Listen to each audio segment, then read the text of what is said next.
On a calm and breezy morning, June 19th, 1865, Union Army General Gordon Granger arrived in Galveston, Texas, to take control of 2,000 federal troops of the 13th Army Corps. Granger and his men marched through Galveston, reading General Order No. 3 at Osterman Building, 1861 Custom House, the Courthouse, and the Negro Church on Broadway, now known as Reedy Chapel AME Church. Even though Lincoln issued the Emancipation Proclamation almost 3 years earlier, and Lee's surrender ended the Civil War 1 month earlier, the news was slow to travel to all parts of the country. It's thought that those enslaved in this coastal area of Texas were among the very last Americans to learn from Granger and his troops that arms were laid down, the war was over, slavery was no longer the law of the land, and they were free.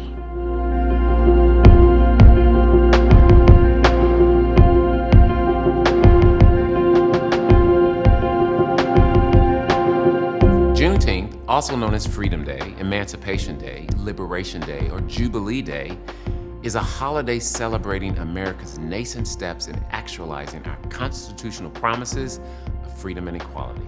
165 years and 5 generations have come and gone since that day. For us humans with short lifespans, that century and a half can feel like ancient history, disconnected from our current reality. But we are still working to dismantle the historical, cultural, political, economic, institutional legacy of slavery in the Jim Crow era that followed. These last 5 generations passed down not just their genes, but family histories, mementos, stories, norms, laws, cultures, heritage, wealth, businesses, land, and perspectives.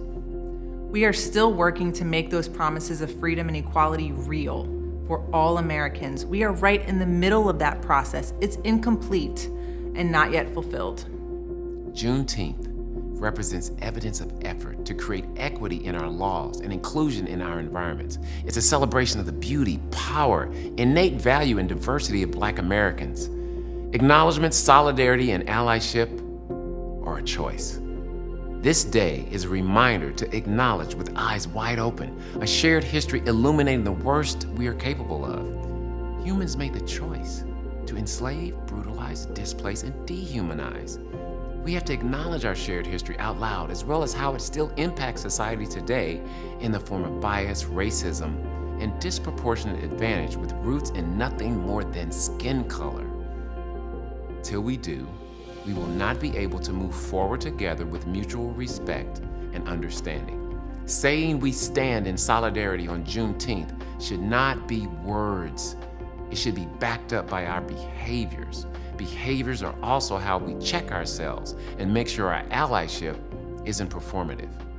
If you're not risking something, you're probably not demonstrating the allyship your words may be professing. If you're just learning about the history of Juneteenth or why it holds such significance, have a rich dialogue. Consider why you have not yet explored the topic and why it hasn't come up in your social, family, or professional circles. Engage in dialogue to listen and learn. Commit to continuing the dialogue to make the day a symbol of a much deeper commitment versus a one-day celebration. Calibrate and expand your mindset. Do you celebrate July 4th, Independence Day, Bastille Day, or National Day with patriotic pride? Across the globe, nations celebrate with vigor the date their ancestors became free from oppression and occupation. Expand your perspective to think about Juneteenth holding the same distinction and relevance. Talk to those in your community, professional circles about what Juneteenth is, what it truly means to them, and how you can be a part of keeping the history in focus as we build systemic equity for all in the present and for our shared future.